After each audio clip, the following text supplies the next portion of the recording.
Blue mountains, ನೀಲಿಯ ಪರ್ವತಗಳು. 90 degree ನೇರವಾಗಿ ಚಲಿಸುವ ಟ್ರೈನ್ ಸ್ಟೀಪೆಸ್ಟ್ ಇನ್ ದ ವರ್ಲ್ಡ್ ಎಂದು ಖ್ಯಾತಿಯನ್ನು ಪಡೆದಿದೆ. ಇಂಥ ಟ್ರೈನ್ನಲ್ಲಿ ನಾವು ಕುಳಿತಾಗ ಬಾಗಿಲುಗಳೆಲ್ಲ ಮುಚ್ಚಿಕೊಳ್ಳುತ್ತದೆ. ನಾವು ಬಂದಿಯಾಗಿ ಬಿಡುತ್ತೇವೆ. ಈ ಟ್ರೈನ್ ಚಲಿಸಲು ಪ್ರಾರಂಭಿಸಿದೊಡನೆ ಹೃದಯ ಸ್ತಬ್ಧವಾಗುತ್ತದೆ. ಆಕಾಶದಲ್ಲೇ ಚಲಿಸುವ ಕೇಬಲ್ ಕಾರ್ ಮತ್ತೊಮ್ಮೆ ಹೃದಯ ಬಡಿತ ಹೆಚ್ಚಿಸುತ್ತದೆ. ನಿತ್ಯ ಹರಿದ್ವರ್ಣದ ಬಣ್ಣದ ಎತ್ತರವಾದ ವೃಕ್ಷಗಳು, ಕಟುಂಬಾ ಫಾಲ್ಸ್ ಎತ್ತರದಿಂದ ಪಾತಾಳದತ್ತ ಚಲಿಸುತ್ತಿರುವ ದೃಶ್ಯ, ಅಕ್ಕ ತಂಗಿಯರ ಬೆಟ್ಟಗಳು ಇವೆಲ್ಲ ಬ್ಲೂ ಮೌಂಟೇನ್ಸ್ನಲ್ಲಿದೆ. ಇದು ಸಿಡ್ನಿಯ ನ್ಯೂ ಸೌತ್ ವೇಲ್ಸ್ನಲ್ಲಿ ಕಾಣುತ್ತೇವೆ. ಇದು ಆಸ್ಟ್ರೇಲಿಯಾದ ಒಂದು ಪ್ರಮುಖ ಆಕರ್ಷಣೆಯಾಗಿದೆ. Alrighty guys, welcome on board the Gateway. My name is Lexi. I'm up here. If you guys have any questions at all, please feel free to write me just over here by voice today. The questions are more welcome. Otherwise, I'm going straight down into the bus. Back in 220 meter drop.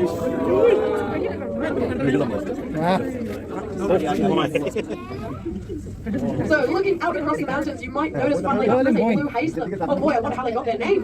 The reason we have this blue haze is thanks to the eucalyptus trees, which are the trees that pretty much cover the entire Blue Mountains. These eucalyptus trees produce eucalyptus oil, and when the eucalyptus oil evaporates, it refracts blue light back into the spectrum, so that's why we get that haze across the mountains.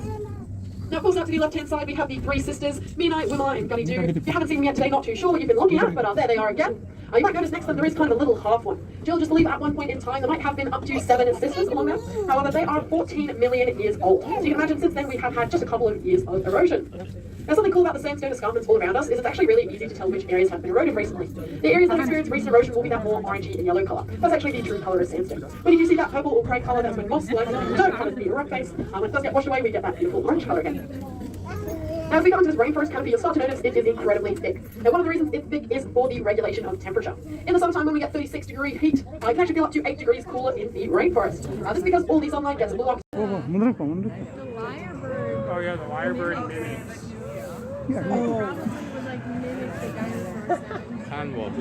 Oh, are they coming down? They're coming. No way. Look at that.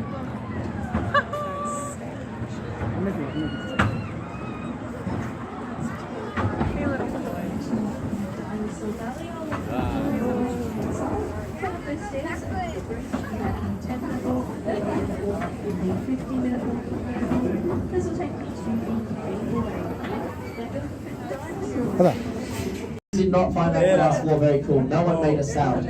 Anyways, if you're on that glass floor and look down at your feet, when you look down at the feet, you're only looking at the second best view on the skyway. If you're after the best view, stand on the glass floor instead of looking down. Look straight above your head. Look straight up. Straight up.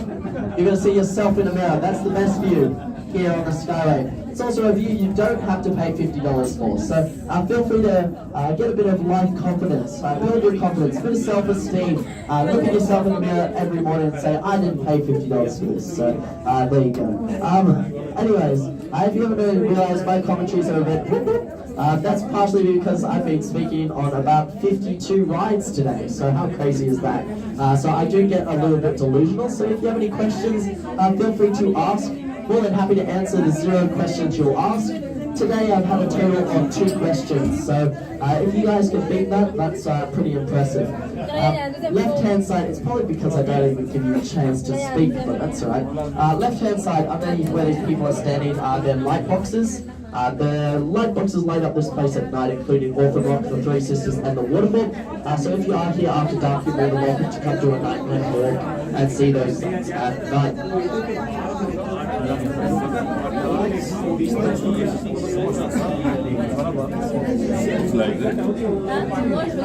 Now that waterfall at the front left-hand corner of the cover, that is Katoomba Falls. Katoomba Falls, one of the highest up here at 180 meters. It's actually home to some of the wettest water on Earth. How cool is that? Yeah, I know. It's a bit hard to explain to you because I'm pretty sure. I don't understand that. Was that? Yeah, I'm not old enough to drive this. Is that what you realise? Alright, sick.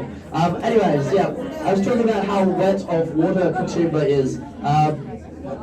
That was such a stupid comment. Anyways, yes, the waterfall is very wet. A little bit of treat to it. It's actually This water down the falls, which means even in drought and bushfires, we've never had it run dry. Now, if you're down the bottom of the cabin or to the right-hand side, left-hand side near the escarpments, you will see on some of the ridge lines there are some burnt-out trees. These trees were burnt in the 2019 bushfires. These bushfires absolutely devastated the area. They burned 60% of the Blue Mountains National Park. Now 60%, that's pretty hard to imagine just how much that is. So to give you an idea, every single thing you can see all the way to the horizon today, that is less than 1% of the Blue Mountains National Park. So times that by 60 and that's how much was burned.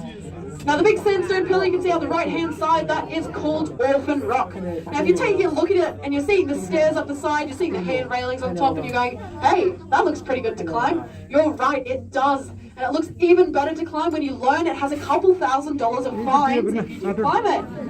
It was closed as a lookout in 1974. There was a really big mudslide that came through, took out the access